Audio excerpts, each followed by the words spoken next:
Bienvenue dans Stéroïdes, le podcast qui fait l'exégèse des gros bras. Avec Stéphane Moïsakis et Arnaud Bordas. Bienvenue dans ce nouvel épisode de Stéroïdes, le podcast. Je suis Stéphane Moïsakis, je suis votre hôte et je suis accompagné de mon ami Arnaud Bordas. Salut Arnaud. C'est moi-même, bonjour. Voilà, pour parler d'un film français et, une fois n'est pas coutume, dans Stéroïdes, d'un bon film d'action français. Un film qu'on aime bien, qui s'appelle Les Spécialistes, de Patrice Lecomte. Ça te fait rire quand je dis un film qu'on aime bien, toi? Un film qu'on aime bien. Ben voilà, c'est un film qui est plutôt pas mal. Les Spécialistes, on aime... C'est un film de notre enfance. Pour de vrai, hein, pas comme Parole de flic, qu'on aime pour de vrai aussi, mais... pour de faux, tu vois.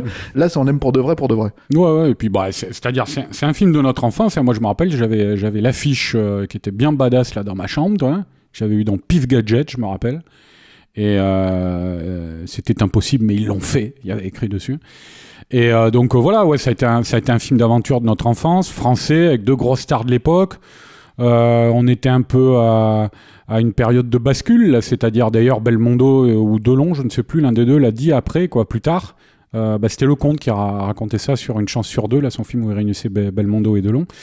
Et oui, en fait, ils avaient été très vexés à l'époque par le succès, parce que c'est quand même un film qui a fait 5 millions d'entrées à l'époque, c'était énorme, par le succès du film, et qu'ils avaient pris un coup de vieux avec ce film en disant, voilà, c'est la jeune génération, ça y est, elle est là, nous on doit tirer. Oui, parce que Lanvin et Giraudot, à l'époque, c'était la trentaine, quoi. Ouais, voilà, ils étaient assez jeunes, ils étaient en pleine forme, ils avaient du charisme, tout ça.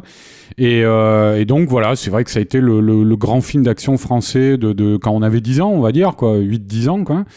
Et puis c'est toujours appréciable de voir des films d'enfance comme ça sur lesquels tu reviens après, puis tu te dis, ça tient toujours la route, c'est sympa, c'est bon esprit comme film. Donc, non, ça fait plaisir, moi ça me fait plaisir de parler de ce film, quoi. Alors, pour ceux qui connaissent pas, c'était un film qui passait quand même très régulièrement à la télé quand on était gamin. Beaucoup moins maintenant, j'ai l'impression, quand même, malgré tout, quoi. Même s'il y a un Blu-ray qui est sorti l'été dernier.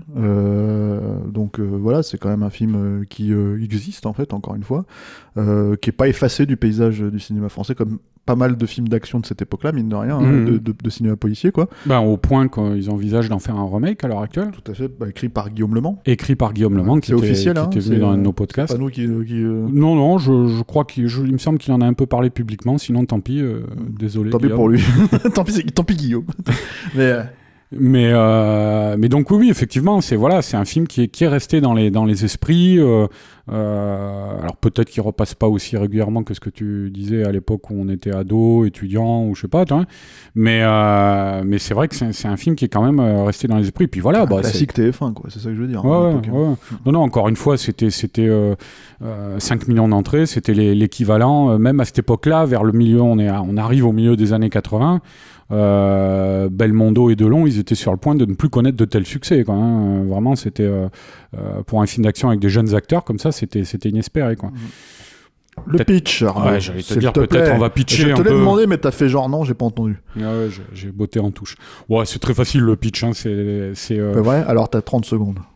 Écoute, alors c'est l'histoire en gros d'un gangster qui s'appelle Stéphane Carella, qui est joué par Gérard Lanvin, qui est évacué dans les gorges du Verdon, qui est convoyé par des gendarmes dans une camionnette. Il s'arrête sur le bas-côté parce qu'il y a une autre camionnette de gendarmes qui convoyait un autre prisonnier qui a crevé, ou je sais plus, qui a eu un ennui technique. Les deux prisonniers, donc l'autre prisonnier, c'est Paul Brandon, qui est joué par Bernard Giraudot. Ils sont tous les deux mis sur le bas-côté, et puis en fait, ils sont menottés par les gendarmes pour les tenir tranquilles. Et puis Paul Brandon, Giraudot donc... Ça fait 30 secondes. Embarque... ne me trompe pas pendant mon pitch, Stéphane, j'ai besoin de concentration. Il l'embarque malgré lui, ils sont menottés, il l'embarque malgré lui. Il l'embarque comme ça, de force, quoi, pour s'échapper, là, ils sautent dans les falaises, là, ils sont poursuivis par les gendarmes, donc c'est pas mal aussi, parce que c'est quand même un gros film français qui débute plein pot d'entrée, par sans doute la scène la plus spectaculaire du film, quoi, et qui est longue en plus, quoi. Et donc voilà, après, on peut dire quand même que Brandon, Giraudot a en tête une idée bien précise, c'est-à-dire il a le casse du siècle dans un casino à Nice, ou à Menton, à Nice. Ouais, c'est à Nice, mais c'est filmé au casino de Menton, en fait. Et excusez-moi, je On rentre sent dans le les détails de ma... on sent le spécialiste. Voilà. Et donc il a cet objectif, ce casse du siècle, et puis il va entraîner Carella avec lui, quoi. Voilà. Et on va dire que en fait c'est un peu ce jeu du chat et la souris auquel il joue, il se prête les deux personnages pendant une partie du film où il y en a un qui veut pas, l'autre qui veut, et puis finalement ils finissent par se convaincre l'un l'autre. Il va y avoir un troisième larron, on va dire, c'est une nana qui va les recueillir dans sa maison, tandis qu'ils sont traqués par la police, et puis qui va en fait, par vengeance aussi, par esprit de vengeance un petit peu, s'allier à eux pour faire ce casse. Voilà. C'est incroyable parce que t'as mis donc 2 minutes. J'ai regardé sur le chrono là-bas, t'as mis 2 minutes pour pitcher le film. C'est ça un artiste. Un artiste, c'est 30 secondes. Alors, film d'action français, premier film d'action pour Patrice Lecomte. Ouais. Et même quasiment seul film d'action en vrai pour Patrice Lecomte. Hein, il y a une chance sur deux, mais c'est un film d'action de papy, quoi. C'est vrai. Et puis c'est vrai qu'ils font quand même quelques scènes d'action. Oui, c'est vrai. Changement de genre surtout, parce qu'en fait, Patrice Lecomte, c'était le spécialiste de la comédie du Splendide, quoi. En tout cas, il était vraiment connu pour ça. À part les WC terre fermée d'intérieur qu'il avait fait en premier film avec Rochefort et Coluche, pour lequel ça s'était pas très bien passé avec Rochefort. En gros, Lecomte, il était connu pour Les Bronzés et sa suite, notamment. Mais après, d'autres films comme Circuler, il n'y a rien à voir, et ce genre de choses, quoi. Ouais, qui est nettement plus poussif, mais il y a Viens chez moi, j'habite chez une copine, qui était aussi, son premier... Ouais, avec Giraudot. Voilà, avec Giraudot et Michel Blanc, qui allait venir en renfort sur l'écriture des spécialistes, et dont on sent bien la patte, on en reparlera peut-être après. Avec des punchlines, notamment. Mais voilà. C'est vrai que... Alors, ce qui est intéressant aussi avec ce film, c'est que, à la base, c'est une commande de Christian Fechner, en fait. C'est un vrai film de producteur. Voilà, c'est un vrai film de producteur, c'est une commande. Il y avait un scénario à la base, en fait, qui a été réécrit, donc, par Lecomte, De Wolf et Alors, il me semble, moi, que il a commandé le scénario, Fechner, Christian Fechner, le producteur, mais qu'à la base, il avait l'accord de Giraudot et Lanvin sur simplement un film d'action tourné dans le sud, sur la Côte d'Azur, avec un casse. Alors, je me permets de citer donc le scénariste à l'origine, qui était Bruno Tardon, que les gens connaissent pour Plus beau que moi tu meurs, de Philippe Clair. Par où t'es rentré, on t'a pas vu sortir de Philippe Clair. Bon, après, il a fait Cayenne Palace.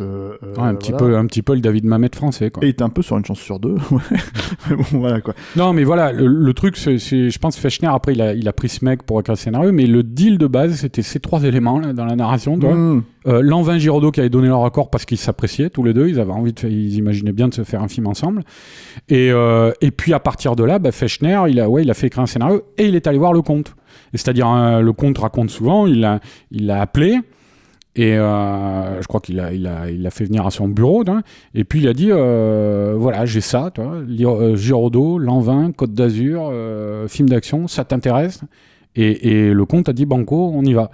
Et c'était Lecomte, il dit souvent, parce que il dit que dans sa carrière, les gens lui disent souvent, le tournant, ça a été Tandem, quoi, qui est le film d'après, en fait, quand même. Et il dit non, pour moi, le vrai tournant, ça a été Les Spécialistes, parce que c'est un film où, quelque part, il s'est révélé à lui-même, il le dit, quoi.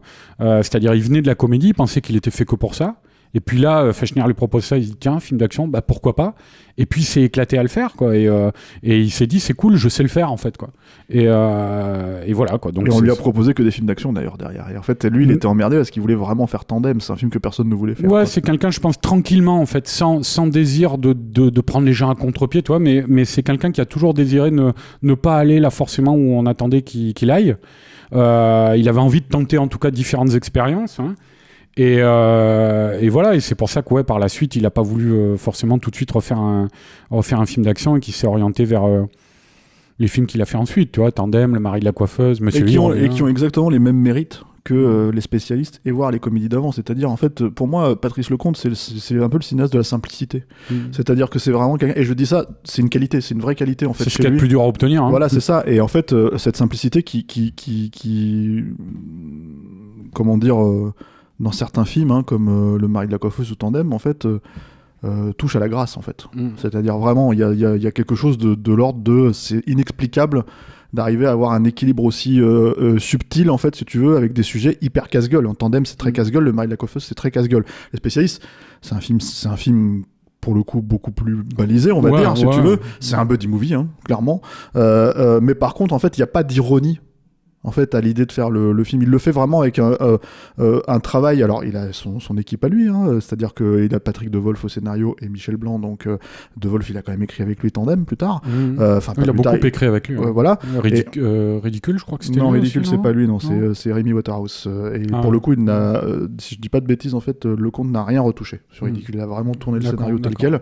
Par contre, Tandem, je crois. Tango, Monsieur Hir, enfin c'est des films qui sont écrits par De Wolf, me semble-t-il. Hein.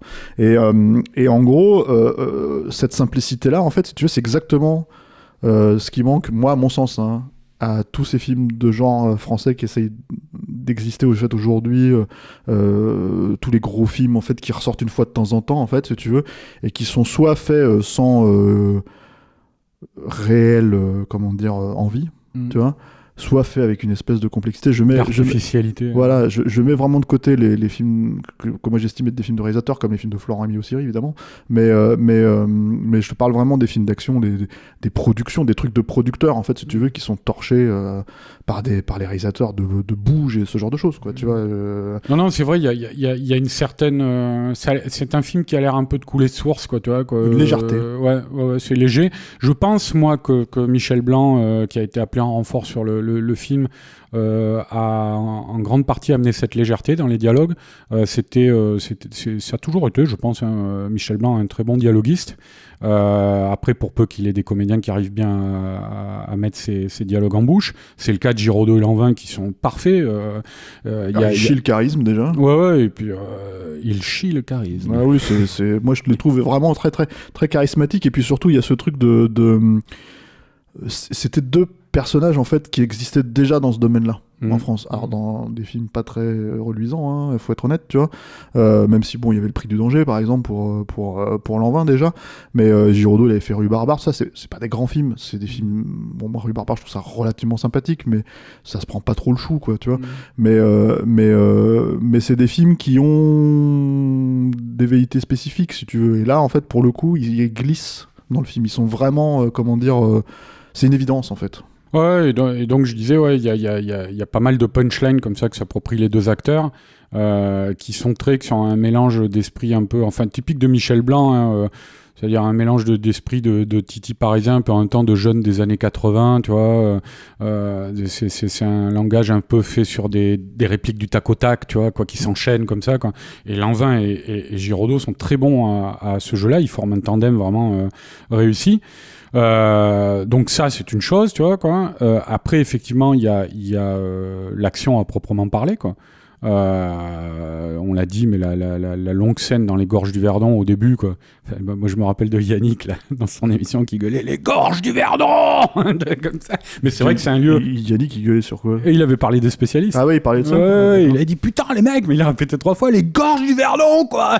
Mais c'est vrai, on a des lieux comme ça spectaculaires en France, et où on se dit putain mais voilà quoi, réapproprions-nous ça à l'écran, quoi. Et donc là il le fait pas à moitié. Moi je me rappelle, il y a même un plan à un moment là. Alors il y a toujours la scène spectaculaire où ils sont suspendus à flanc de falaise, tu vois, par les menottes, quoi. Mais après une fois qu'il est remonté, il y a un plan en plongée où ils sont assis au bord de la falaise et tu vois le 200 mètres de vide en dessous d'eux, et il y a Lanvin, mais il a les godasses presque qui pendent dans le vide, tu vois, quoi. Donc voilà, ils font du spectacle, ils mouillent la chemise, parce que c'est des scènes assez physiques où ils ont beaucoup donné, quoi, les deux acteurs, hein, notamment les scènes dans le torrent là, tu vois, quand ils plongent, quoi.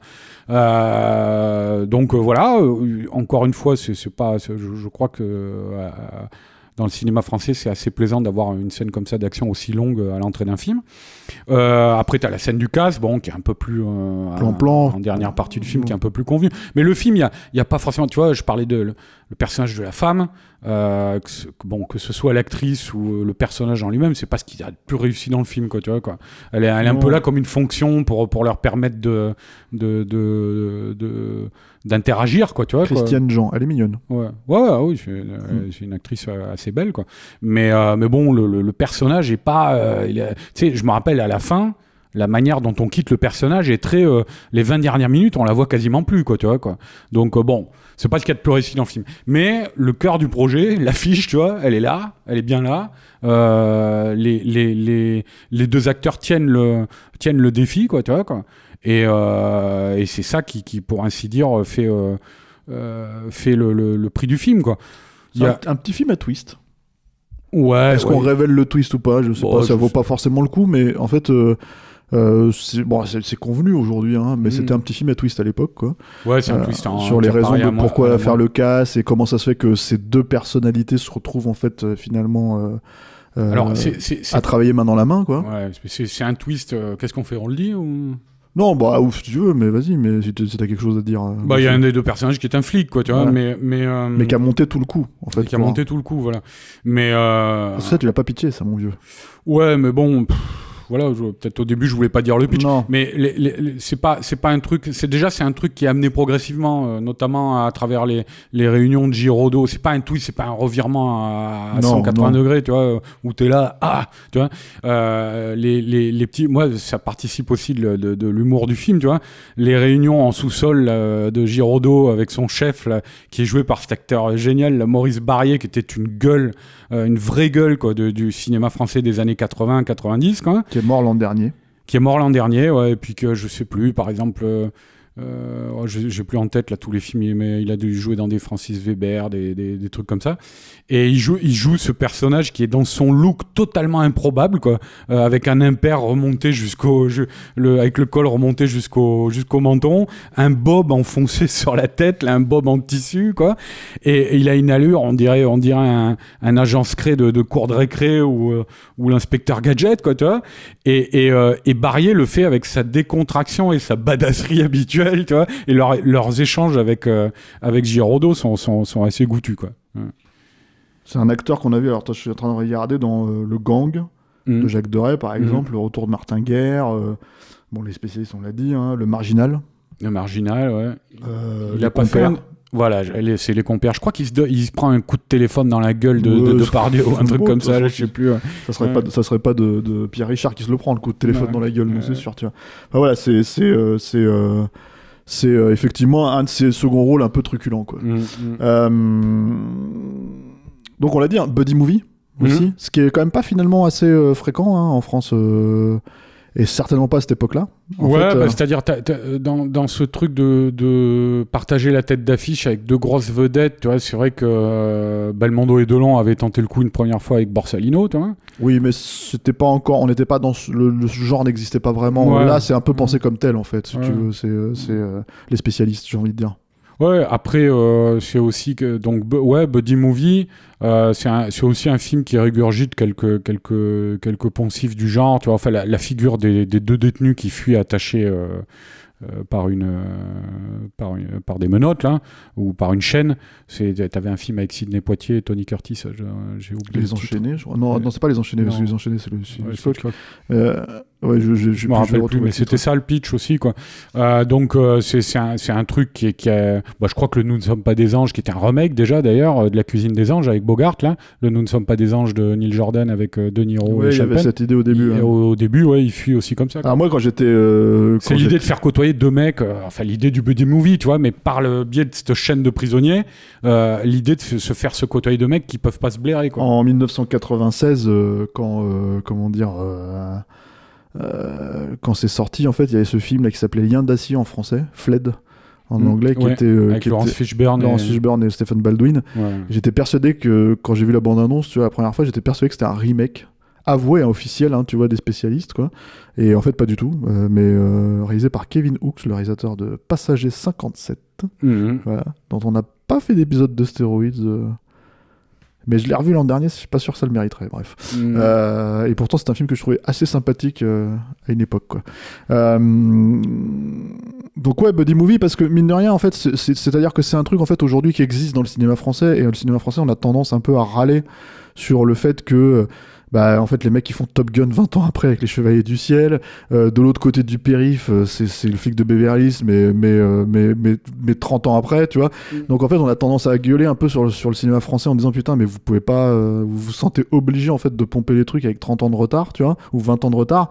Là, pas du tout. On était en plein dans cette mode-là à cette époque-là à Hollywood. Hein. C'était les débuts de Miami Vice, ce genre de choses en fait. Et mine de rien, il se posait là-dedans en fait, ce film. Il avait ce vrai truc de effectivement ce renvoi en fait entre les deux personnages, l'idée d'associer deux personnages qui sont finalement assez charismatiques. Il y en a pas un qui prend le dessus sur l'autre, même si tu sens dans le récit que Giraudot est censé être un peu plus important que Lanvin, tu vois. Au début, c'est ça, ouais. Où Lanvin il se fait constamment engueuler. Tu vois, t'as cette scène là où ils sont à flanc de falaise et puis l'autre il a la crève et il va pour éternuer, manquant de les faire tomber puisqu'ils sont attachés l'un à l'autre. Et t'as Giraudot qui lui dit arrête tes conneries, je veux pas crever de la crève d'un autre, quoi. Et donc ouais, ils sont un peu comme ça, quoi, où Giraudot mène la danse et puis c'est lui qui tire Lanvin derrière lui. Et puis au fur et à mesure du film, ça s'équilibre, où Lanvin Carella prend un peu plus d'assurance, tout ça. C'est Giraudot qui se lève la pépée. Ouais. Voilà, donc bon, il y a quand même, c'est important dans le genre du cinéma d'action. En fait, ça définit le premier rôle presque, j'ai envie de dire. Tu vois, voilà, bref. Même si bon, c'est tout est relatif parce que ça c'est pareil, c'est traité un petit peu de manière légère par Lecomte. Il s'en fiche un petit peu finalement. Il y a pas vraiment de romance, il y a pas vraiment de voilà. C'est tu te poses la question et puis quand t'as la réponse, finalement, tu fais OK, bon, passons à autre chose. Tu vois. Ouais, il passe à autre chose. C'est pas un film où il y a des conflits dramatiques intenses, tu vois.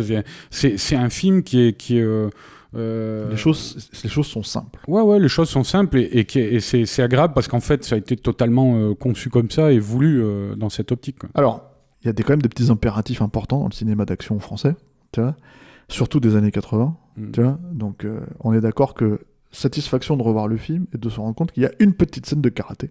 Tu vois, très rapide, très succincte, mais quand même, elle est là, tu vois. Autant finalement que dans Cross, dont on avait parlé, hein, tu vois, où il y avait une petite scène de karaté, c'était un kick, tu vois, voilà, vite fait, quoi, en 10 secondes, tu vois. Là, c'est un tout petit peu plus, tu vois. Mais tu sens que les mecs, ils se disent, bon, alors attends, le mec, il a fait Rue Barbare, l'autre, il a fait Ronde de nuit, tout ça, etc., et hop, il faut qu'on mette une savate, quoi, dans la gueule, tu vois. Ils le font. Donc j'étais content, merci Patrice Lecomte. Tu vois. Voilà.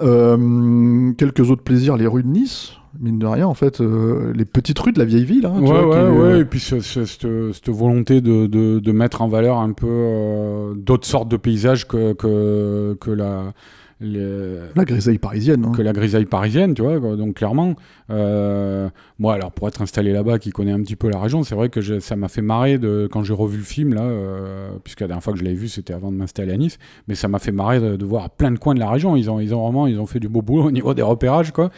Et puis voilà. Ouais.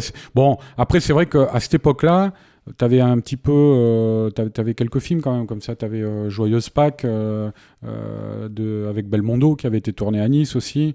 Ils tournaient pas mal à l'époque. Hein, les studios de la Victorine marchaient encore un peu, tu vois, tout ça. Et donc voilà, ouais, c'est appréciable de voir un peu ce genre de, d'autant plus que ce genre de paysage, la Côte d'Azur, là, ce qu'on appelle la Riviera. Ça fait partie, avec Paris, sans doute des paysages français qui sont les plus réputés dans le monde, quoi, tu vois, quoi. Donc c'est plutôt sympa de voir les Français utiliser ça, quoi, tu vois. Et alors il y a une petite rencontre en fait sur le film qui est intéressante à exploiter, enfin intéressante à pointer du doigt, pardon. C'est la rencontre entre Lecomte et son chef opérateur. Eduardo Serra, qui est un chef opérateur de talent, si tu veux, qui je pense n'est pas... Qui a fait quasiment tous ses films, je crois. Voilà, depuis les spécialistes, parce que c'est vraiment, je crois, la première fois qu'ils se sont rencontrés, et qui est un chef opérateur de talent, parce que je pense qu'il est pour beaucoup dans le virage esthétique de Lecomte. Et notamment, en fait, je pense qu'il n'est pas étranger à la légèreté et à la grâce, en fait, d'un film comme, par exemple, Marie de la Coiffeuse, en fait, qui est très, très... j'ai pas envie de dire éthéré parce que c'est pas le bon terme, mais qui est très évaporé. Enfin, je sais pas. Il y a quelque chose de l'ordre de la comment t'appelles ça, de l'émotion en fait, si tu veux, sans avoir l'air d'y toucher, qui je pense tient aussi énormément dans l'aspect de la lumière, en fait, si tu veux, qui tient au travail d'Eduardo Serra. Et alors, je le signale, le travail d'Eduardo Serra, parce que... Et puis je crois que c'est lui qui a ouvert le compte à l'emploi du cinémascope, il me semble. Alors, sur ce film-là, en tout cas. Ouais. Ça, c'est sûr. Par contre, sur Tandem, c'est pas un film en cinémascope, par exemple. Si, c'est un film en scope, Tandem.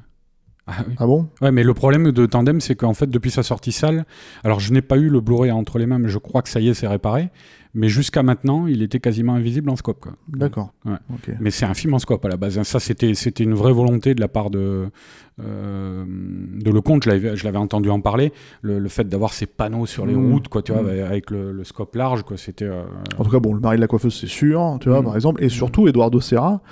Si vous n'avez pas vu les films de Patrice Lecomte, vous connaissez en tout cas son travail sur certains Harry Potter et Incassable de M. Night Shyamalan, en fait, qui pour moi est aussi pour beaucoup pour l'aspect. En fait, je rapproche le mari de la coiffeuse et Incassable sur ce point, en fait, de l'aspect vraiment, en fait, gracieux, en fait, de la caméra et de la façon dont elle épouse finalement les acteurs et tout ça, etc. Je me rappelle, il y a quelques années de ça, j'avais fait un statut parce que j'avais découvert le truc, tu vois, quoi, j'en avais pas conscience, quoi. Et j'avais mis, putain, je viens de découvrir que le chef-op d'Incassable et c'est lui de Pinot Simple Flic. Mais ouais, c'est ça, avec Gérard Jugnot, c'est assez dingue, quoi. Gérard Jugnot, ouais. Bon, pour le coup, Pinot Simple Flic, c'est moins flagrant visuellement, hein. Moi, je dis ça parce que je l'ai revu en plus il y a quelques années, il était sur Netflix. Je me suis dit, tiens, je vais me refaire Pinot Simple Flic parce que c'est un film que je regardais quand j'étais gamin. Et ouais, c'est pas, comment dire, moi je me rappelle de cette affiche où il était, comment dire, qui parodiait Rambo, en fait, où t'avais Junio à la place de Stallone et tout, puis en fait il avait des gros flingues, des grenades et tout. Et je me rappelle même que j'avais un copain qui m'avait dit, oh, on va regarder le film, il est comme ça dans le film là, ça peut être rigolo et tout. Et en fait, pas du tout, il y a pas du tout même de gag à l'intérieur du film sur ça, quoi. Mais comment dire, mais disons que c'est pas sur ça, moi j'aurais forcément retenu, comment dire. Mais là, quand tu revois les spécialistes, tu sens le travail quand même qui est là de chez Fop, qui est assez. Et je pense encore une fois, voilà, qui participe de l'aspect solaire du film, en fait. Non, mais j'ai déjà entendu ou vu Lecomte parler de ça et de dire que ça avait été une rencontre importante dans sa carrière, quoi, que le gars lui avait énormément amené. Et puis voilà, ouais, effectivement, c'est un grand chef-op qui a eu un destin un peu international, quoi. Et c'est vrai que la réussite visuelle d'un film comme Les Spécialistes, on peut aussi le créditer de ça, parce que c'est un film qui, dans sa mise en image aussi, c'est pareil, c'est un film assez simple, mais direct et efficace avant tout, quoi, tu vois. Donc voilà, donc c'est un très bon film à recommander. Tout à fait. Et alors il y a ce truc en fait qui est aussi important de signaler, c'est que c'est la première, donc on l'a dit un petit peu en début de comment dire, de podcast, mais c'est la première fois donc qu'il change de registre, c'est-à-dire, et finalement c'est quelque chose qu'il va faire régulièrement plus tard dans sa carrière, en fait, Lecomte. Et mine de rien, ça manque énormément dans le cinéma français, ça. C'est-à-dire quelqu'un qui soit capable justement dans ce cinéma d'auteur français, et là je parle d'auteur au sens large, hein, y compris pour des gens de qualité, hein, tu vois, ça change en fait de se dire qu'un mec comme Lecomte est capable de passer vraiment d'une comédie à un drame, à une comédie dramatique, à un film d'action, à tout un tas de genres différents, film choral, film d'un seul personnage, deux personnages, des destins. Par exemple, moi je pense à L'Homme du Train, tu vois, c'est dingue en fait de voir quelqu'un qui est capable de passer d'un sujet à l'autre en fait avec une aisance finalement que j'ai l'impression peu de gens lui accorde, en fait. D'ailleurs, généralement, les mauvais films de Lecomte, c'est les films qui sont lourds, en fait. C'est-à-dire, je pense par exemple au Bronzé 3, où tu sens qu'il y avait toute une espèce de lourdeur, de logistique, en fait, à essayer de faire ce film, de réunir tout le monde,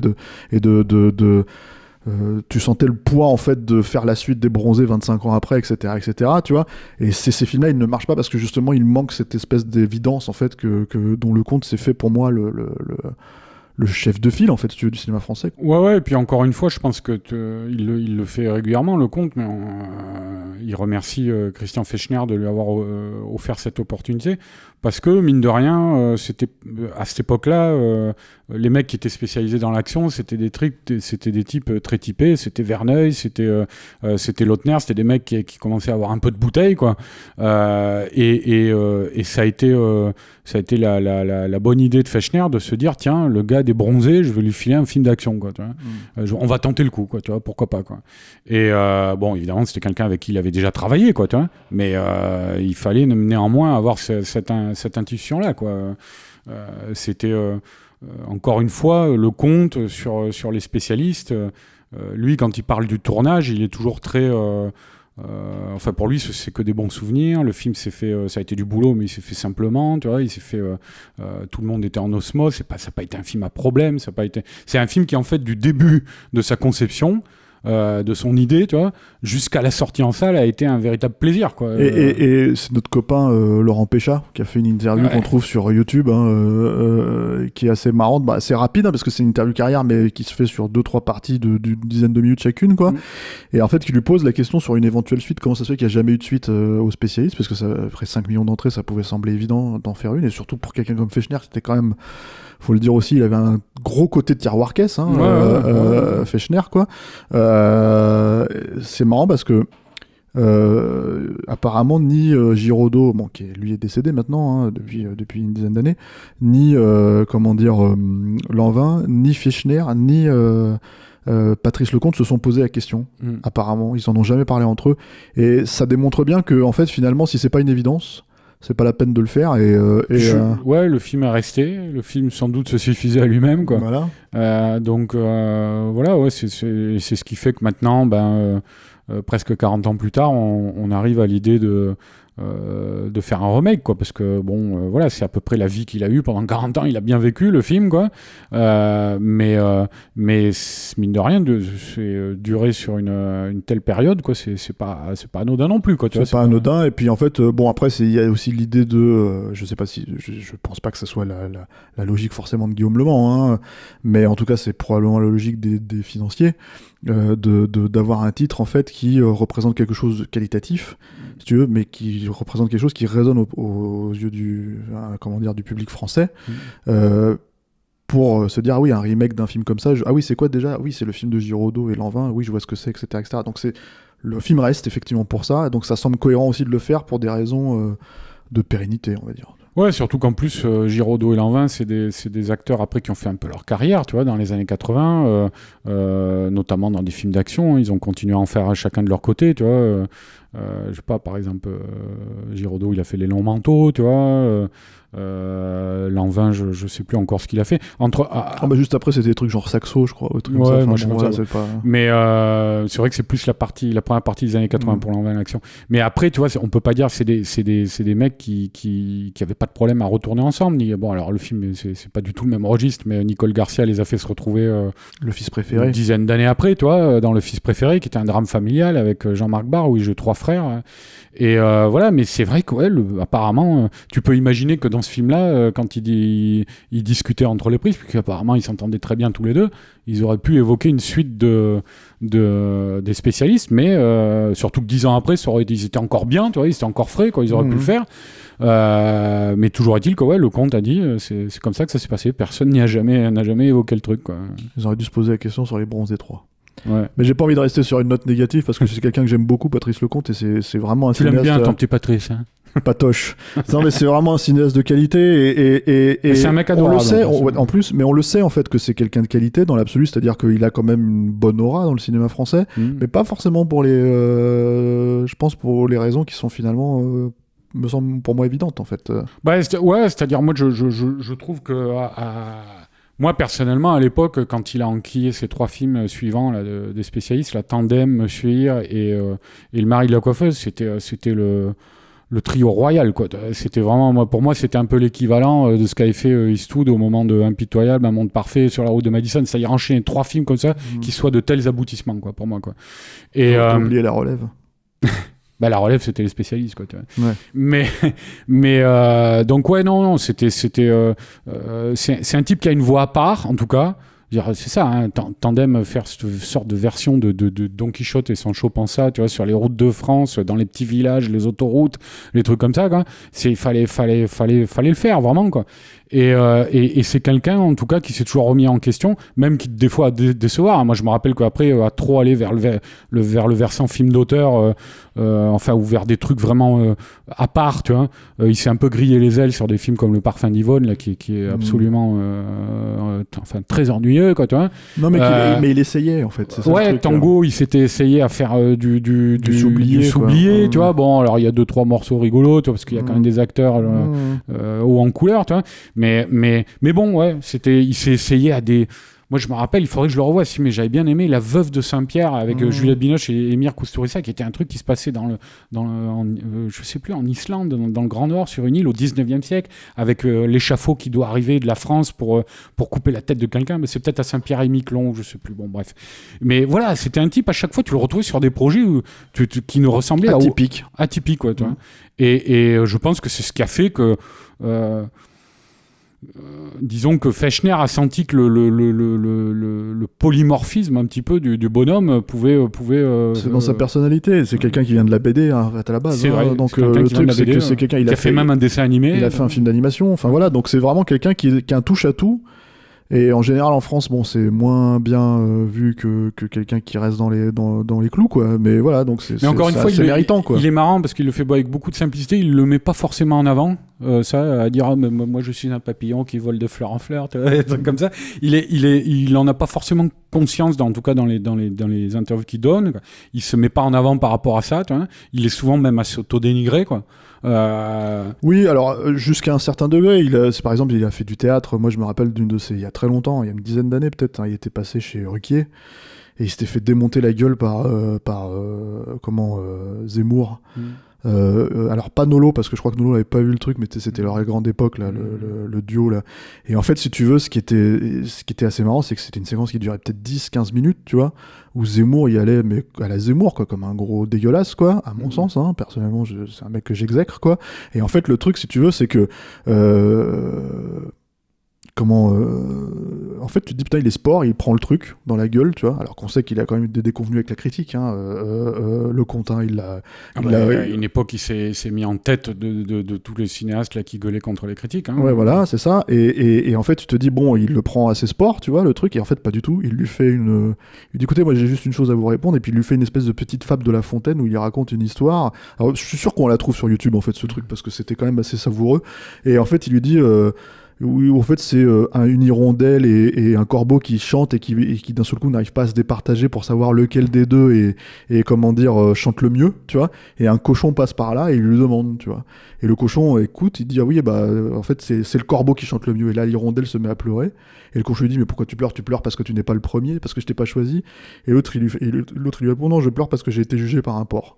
Et ça, il l'adresse à Zemmour. En fait, c'est cette fable que le conte adresse à Zemmour de manière assez légère, mais pour insulter le mec qui lui en a mis plein la gueule pendant 15 minutes. Ouais, curieusement, pour le coup, c'est une des rares fois où je l'ai vu justement... Parce que c'est quelqu'un qui est capable de le faire avec une vraie légèreté et une vraie... Ouais, mais dans la confrontation, parce que c'était quelqu'un qu'en général... C'était presque pas de la confrontation, justement. C'est ça que je dis, en fait. C'est en fait, c'était juste... Je t'ai laissé parler pendant 15 minutes. Voilà ma réponse, quoi. C'est tout, tu vois. C'était presque pas c'était pas une confrontation. C'est ça qui est très, fort avec lui, quoi. Voilà. Donc, les spécialistes, sortis en Blu-ray chez Studio Canal, hein. Copie propre, 0 bonus, je pense que le film c'est l'éditeur, parce que je pense que le conte, il est toujours prêt à se décarcasser pour parler du film, pour parler de ses films en général. Toujours disponible. C'est quelqu'un qui est hyper disponible. Je sais pas combien il a donné d'interviews dans sa carrière, ce mec. Quoi, mais, non, donc ouais, c'est un petit peu dommage qu'ils aient pas fait un petit peu de travail éditorial là-dessus, quoi. Mais bon, enfin voilà, le film vaut le coup. C'est vraiment sympa. Ça pète pas plus haut que son cul. Et c'est exactement... Enfin, s'il y avait 10 films français comme ça par an, on serait tranquille, quoi. Merci Arnaud. Merci à toi. Merci à la technique qui va s'étouffer dans ses sanglots, voilà, parce qu'il est en train d'éternuer de partout. J'espère que vous ne l'entendez pas. Merci aux auditeurs, merci aux tipeurs, en fait, qui nous soutiennent. Pour nous soutenir, justement, c'est tipeee.com, 3E à Tipeee, et les mots-clés sont Capture Mag. Vous pouvez nous écouter sur tous les agrégateurs de podcasts habituels. On revient avec des vidéos. On a fait Tango et Cash récemment. On a fait une aussi, je crois, sur Charles Bronson. Enfin, j'ai dit je crois, je le sais, puisque c'est Arnaud qui l'a écrite. Charles Bronson, monté par Cédric Fontana. Et puis, on va venir avec d'autres sujets. On verra bien ce que c'est, quoi. Et puis, moi, je vous dis à la prochaine avec un bon film français, un mauvais film français, Arnaud. On verra. Qui sait.